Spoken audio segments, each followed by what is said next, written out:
Morning all of you. मैं S के शर्मा आप सभी को पुडेंस अकेडमी में स्वागत करता हूँ। आज मैं बात करूँगा आर्टिकल में द के बारे में, यानी कि इसमें हम देखेंगे कि द का यूज कहाँ कहाँ करते हैं, इसके बारे में देखेंगे। तो चलिए देखते हैं। सबसे पहला रूल कहता है कि अगर कोई सिंगुलर काउंटेबल नाउन वाक्य में पहली बार आता है तो ए या एन लगता है, यानी लेकिन वही नाउन दूसरी या तीसरी बार आता है तो द का प्रयोग हुआ। यानी कि कोई नाउन अगर वाक्य में पहली बार आया है तो ये एन लगाएंगे, लेकिन वही दूसरी या तीसरी बार आता है तो वहां पे हम क्या लगाएंगे, द का प्रयोग करेंगे। जैसे अगर बात की जाए तो Mohan bought a pen, Mohan ने एक कलम खरीदा। द पेन इज जापानीज, जो कलम जो था वो क्या था, जापानीज है। तो यहाँ से अगर बात की जाए तो मोहन ने एक कलम खरीदा, तो इस स्थिति में एक ही बार की बात की जाए, लेकिन वही पेन की जब दोबारा बात की जा रही है कि द पेन इज न्यू, तो यहाँ पर ये जो पेन, एक बार पेन आया है कि उसने कलम खरीदा और वो जो पेन है वो जापानीज है, तो पहली बार जो आया है उसके साथ हम ए लगाएंगे, लेकिन दूसरी बार जो आया है उसके साथ हम द लगाएंगे। उसके बाद बात की जाए तो नेक्स्ट सेंटेंस है आपका I have an umbrella, the umbrella is very good. अब पहली बार बात की जाए कि आई हैव एन अम्ब्रेला, यहाँ पे अम्ब्रेला पहली बार है इसलिए इसका साथ एन का यूज हुआ है, लेकिन वही अम्ब्रेला दूसरी बार है तो उसके साथ क्या होगा, द का यूज होगा, यानी कि the umbrella is very good. तो आपको ये ध्यान रखना है कि अगर कोई सिंगुलर काउंटेबल नाउन पहली बार वाक्य में आता है तो उसके साथ ए या एन का यूज करना है, लेकिन वही नाउन दूसरी या तीसरी बार आता है तो उसके साथ हम द का यूज करेंगे। ठीक है। नेक्स्ट रूल ये कहता है कि द प्लस एडजेक्टिव का प्रयोग प्लूरल नाउन की तरह किया जाता है। जो द प्लस एडजेक्टिव होता है उसको हम प्लूरल नाउन की तरह करते हैं, तो उसके पहले द लगेगा। ठीक है, यानी द प्लस एडजेक्टिव का प्रयोग हम प्लूरल नाउन की तरह करते हैं तो उसके पहले द लगेगा। इससे पूरे जाति भर का बोध होता है, और इससे जो होता है आपका बोध जो होता है पूरे जाति भर का बोध होता है, एक का बोध नहीं होता है। जैसे अगर बात की जाए तो the rich should help the poor, धनी लोगों को गरीब लोगों की मदद करनी चाहिए। तो यहाँ पे एक धनी की बात नहीं की जा रही, सभी धनी लोगों की बात की जा रही है कि जितने भी धनी लोग हैं उन सभी को गरीब लोगों को क्या करनी चाहिए, मदद करनी चाहिए। तो यहाँ से क्या होगा कि आपको इस द रिच के साथ क्या होगा, द का प्रयोग होगा, क्योंकि पूरे धनी लोगों की बात की जा रही है। तो जब आपको यहाँ से ये ध्यान रखना है कि द प्लस एडजेक्टिव से अगर पूरे जाति भर का बोध होता है तो उस स्थिति में क्या करते हैं, द का यूज करते हैं उस एडजेक्टिव के पहले। दूसरी बात की जाए तो द पुअर आर ऑनेस्ट, गरीब लोग क्या होते हैं, ईमानदार होते हैं। तो गरीब लोग ईमानदार होते हैं, तो यहाँ पे सभी गरीब लोग ईमानदार होते हैं, किसी खास गरीब की बात नहीं की जा रही। तो यहाँ पे भी क्या होगा, आपका पुअर के पहले द का प्रयोग है, क्योंकि पूरी जाति भर का बोध करते हैं द प्लस एडजेक्टिव से, तो आपको क्या करना है कि द का यूज करना है। ठीक है। नेक्स्ट रूल ये कहता है कि सुपरलेटिव डिग्री के पहले हम द का प्रयोग करते हैं, यानी कि अगर आपको किसी सेंटेंस में सुपरलेटिव डिग्री का प्रयोग होता है और जस्ट उसके बाद कोई नाउन आता है तो आप उस सुपरलेटिव डिग्री के साथ क्या करेंगे, द का प्रयोग करेंगे। ठीक है। जैसे अगर बात की जाए तो कहता है कि Rajeev is the tallest boy in the class. अब यहाँ से बात की जाए टॉलेस्ट, जब भी आपका EST लगता है या मोस्ट लगता है तो वो आपका सुपरलेटिव डिग्री बन जाता है। ठीक है। तो यहाँ पे टॉलेस्ट क्या है, सुपरलेटिव डिग्री है, तो इस सुपरलेटिव डिग्री के पहले क्या होगा, द का प्रयोग होगा, क्योंकि रूल के अनुसार कहता है कि सुपरलेटिव डिग्री के पहले आपको द का यूज करना है, इसलिए आपका ये जो टॉलेस्ट है इसके पहले क्या होगा, द का यूज होगा। और यहाँ पे टॉलेस्ट के बाद देखा जाए तो क्या है, नाउन है। तो आपको याद रखना है कि सुपरलेटिव डिग्री के बाद नाउन हो तो सुपरलेटिव डिग्री के पहले हम क्या करते हैं, द का यूज करते हैं।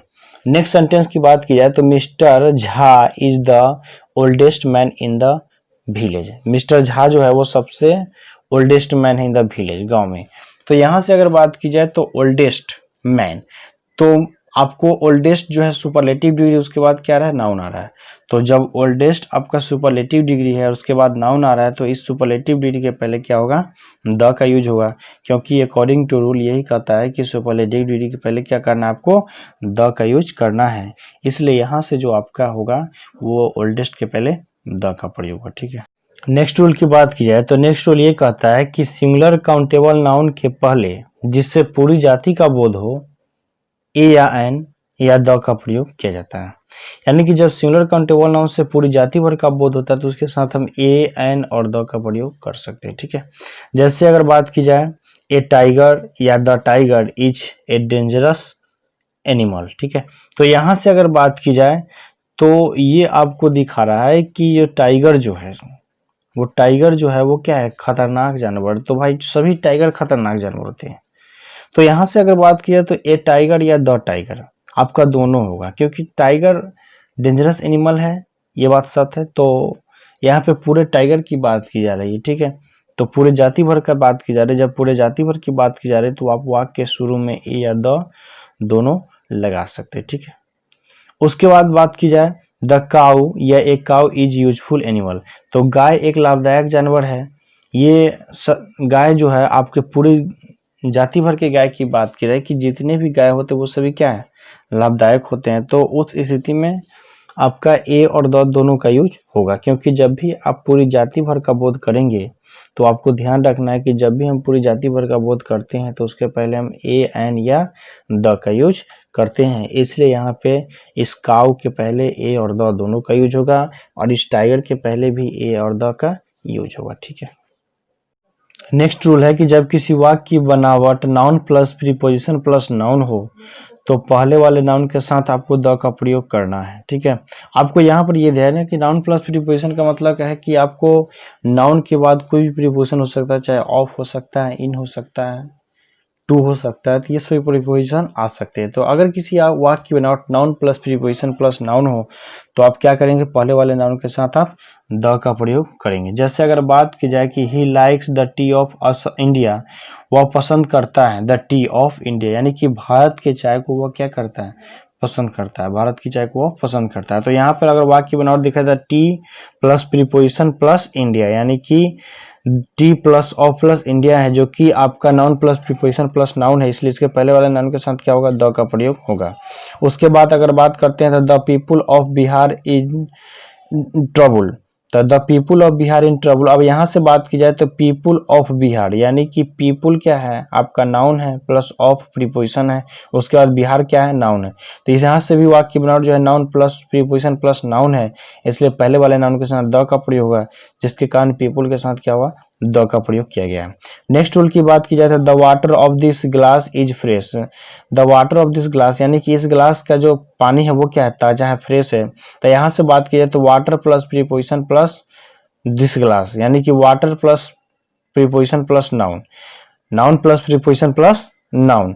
तो यहाँ से भी आपको यही पता चल रहा है कि इस वाक्य की बनावट noun plus preposition plus noun है, तो पहले वाले नाउन यानी कि वाटर के साथ होगा द का प्रयोग है, ठीक है। तो इस तरह से अगर किसी वाक्य की बनावट noun plus preposition plus noun हो तो पहले वाले नाउन के साथ हम क्या करेंगे, द का प्रयोग करेंगे। तो अगर वीडियो अच्छा लगता है तो आप मेरे चैनल को सब्सक्राइब जरूर कीजिएगा, लाइक कीजिए और शेयर कीजिए, ताकि डाले जाने जितने वीडियोस का नोटिफिकेशन आपको मिलता रहेगा। मिलते हैं नेक्स्ट वीडियो में, थैंक यू।